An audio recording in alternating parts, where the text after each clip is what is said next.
She grew up in a local church where her father was a preacher. She played piano and sung with her sisters in the choir, and by the age of 6, she was playing church revivals and sermons regularly. At age 10, she had her first piano recital, and it was a great day for her, but it was also one of her first and many encounters with racism because her parents were sitting in the front row, and they were forced to move to properly see a group of whites. And Nina was only 10 at the time. Wow. Later in her life, she was denied a scholarship into a prestigious music institution in Philadelphia because she was black. And these experiences led Nina to join the civil rights movement and fight racism using her music. Nina grew to become a singer, pianist, arranger, and a composer. She wrote many inspirational songs, such as her song "To Be Young, Gifted, and Black," which became the Black national anthem in the U.S. And at the same time, while she was touching people with her music, she also spoke at civil rights meetings.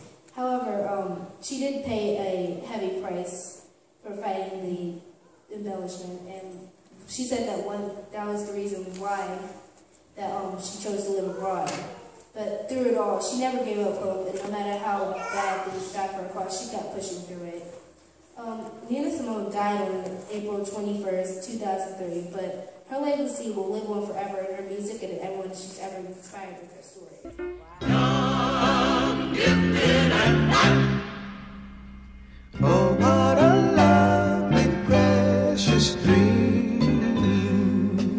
Every year during Black History Month, we seem to only hear and learn about the same couple of people. People like Martin Luther King Jr., Rosa Parks, Malcolm X, Harriet Tubman, and Frederick Douglass. People who made big contributions and changes to give African Americans the status we have today.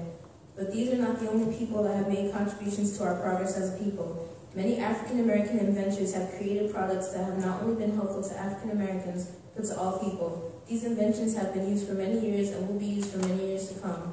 Some inventions created by African Americans are the air conditioner by Frederick M. Jones, the baby stroller by W.H. Richardson, the cell phone by Henry T. Sampson, the doorknob by O. Dorsey, the elevator by Alexander Miles, the guitar by Robert F. Fleming Jr., the lawnmower by L.A. Burr, peanut butter by George Washington Carver, the pencil sharpener by J.L. Love, the refrigerator by J. Standard, the stove by T.A. Carrington, and the traffic light by Garrett Morgan. There are many more inventions created by African Americans, but there are too many to name them all.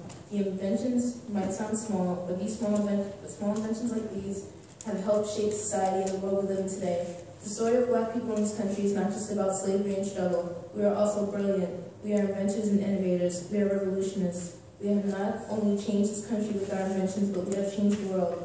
And now with African Americans gaining more and more knowledge by the day, who knows what we'll invent next to shock the world with.